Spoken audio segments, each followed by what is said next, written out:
Deji-Kurunmi. I'm a number of things: an author, a life coach, a wife, a mother.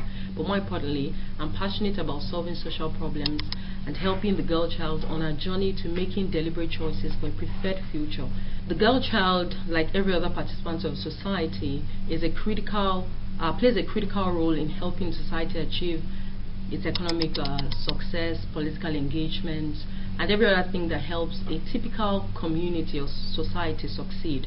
But what you find based on cultural biases or the limitations that have faced her is that she does not have all the privileges that a typical member of society enjoys. So you find the girl child being limited in access to education, to health, to information, and even mentoring or proper parenting. And these kind of things have held her back from becoming her best. You find that when a girl starts her journey from being an infant to a toddler to a teenager and then, let's say, young adult, the kind of struggles, limitations, and battles she has fought in the period of, let's say, 15 to 20 years have significantly altered her course. We find a girl of 13, of 7 or even 15 who's been raped consistently by a father or uncle, or hasn't even gone to school, hasn't been able to articulate her dreams, or has consistently been stigmatized, made to feel like a second-class citizen, not having a chance at the best of life. And then you find women who now begin to emerge as a harvest of these battles and these struggles, and they're broken in many ways.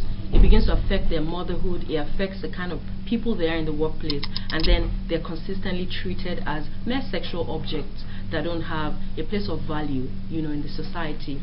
It worries me personally, and I know that in the last, let's say, half of a decade, Nigeria as a developing nation in Africa has been trying to raise its voice to say it's time to rise up for the girl child, it's time to give her access to better opportunities and to have her mentored by young women who are doing well in the society. And I'm part of that journey. I'm part of that advocacy. I run Damsels Academy, and we've consistently in the last 3 years hosted summits, empowerment conferences, and written out publications for the girl child, encouraging her to be everything that she can be, and asking that societies and communities arise to help her financially, intellectually, spiritually, and create an enabling environment for her to be the best that she can. The girl child abuse is, for me, not just an emotional thing, but it's also a cultural and a political thing. I say it's cultural because if a girl grows up in an environment or in a culture that makes her feel that she should not be heard and she doesn't have a chance to raise her voice to any social injustice, rape is easier in that kind of culture.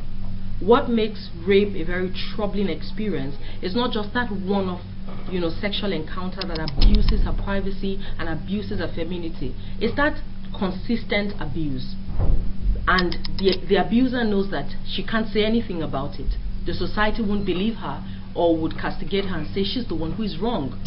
So I think that the reason is a bigger issue is because we're in a culture where the girl child doesn't have a right to stand up and fight for the injustice she's confronted with. We don't have that kind of legal structure that says come out and we're going to fight for you and support you and we're going to castigate your abuser.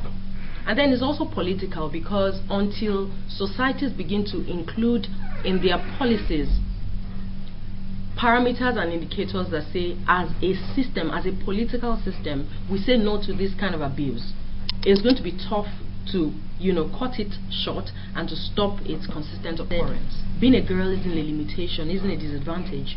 You have as much right as every other person in society to be everything that you want to be. If you can rise past that limitation in your mind that says I'm second-class citizen, I don't have a right to be the best that I want to be, and then there are some opportunities or platforms of success that I will never be able to rise to. If you can get past that limitation in your mind, then you can break into new levels of possibilities. If that, if you're a woman, you've got a chance for life, you've got a chance for big dreams, and nothing has to stop you.